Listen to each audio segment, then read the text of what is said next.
My father walked out to start a real family with his new wife. Now that I've raised my little sister and she won't even look at him, he's suddenly demanding I fix what he broke. I was 16 when Dad told me his marriage to Brenda was different, special, that his kids with her would be planned, wanted, not accidents like me and Iris. Iris was 6, sitting on the couch braiding her doll's hair when he said it. She looked up at accidents, but didn't understand. I did. He moved out that weekend, left Mom a voicemail saying he'd send child support. The first check bounced. There was never a second one. Mom worked 2 jobs to keep the apartment. I became Iris's person. I walked her to school every morning, packed her lunches with notes on the napkins, helped with homework at the kitchen table while Mom slept between shifts. Dad called on Iris's 7th birthday, said he couldn't make her party because Brenda was having their baby shower. I told Iris he was sick. She made him a get well card. I threw it away. When I was 17, Mom's car broke down the same week rent was due. I dropped out and got a job at a call center. Told everyone I was 18. My supervisor knew, but needed bodies on phones. Iris started asking why I wasn't in school. I told her I was doing online classes. She'd sit next to me during my lunch breaks, doing her homework while I ate vending machine sandwiches. She'd show me every paper, every test. Straight A's every time. Dad showed up at Iris's parent-teacher conference when she was 9. I'd been going to all of them for 3 years. Her teacher introduced me as Iris's guardian, and Dad's face went red. He tried to join the conversation. The teacher kept directing questions to me. In the parking lot, he cornered me, said he wanted more time with Iris. I asked him to name one thing about her. He went quiet. I said, me. She's allergic to strawberries, plays soccer, wants to be a veterinarian, and her favorite color changed from pink to purple last month. He had nothing. Iris's first soccer game, I was the only one in the stands with her name on a poster. She scored once and ran to the sideline after, screaming, "Did you see? Did you see?"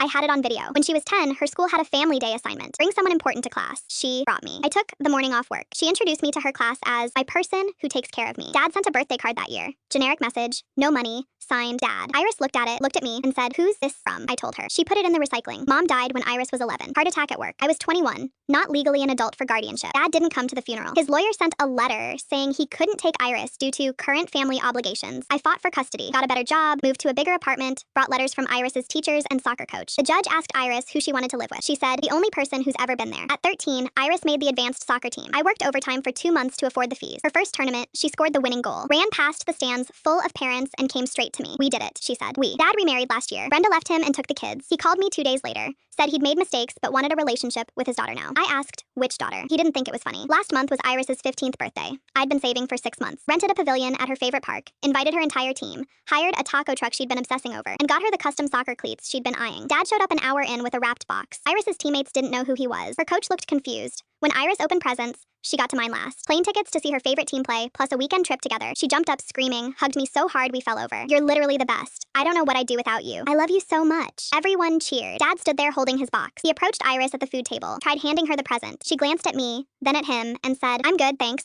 and walked away. One of her teammates asked who that was. Another girl said, "No idea. Probably some random." Dad found me by the parking lot as I was loading gifts. "You poisoned her against me. I'm her father. You can't erase me." I looked at him. "I didn't erase you. You were never written in.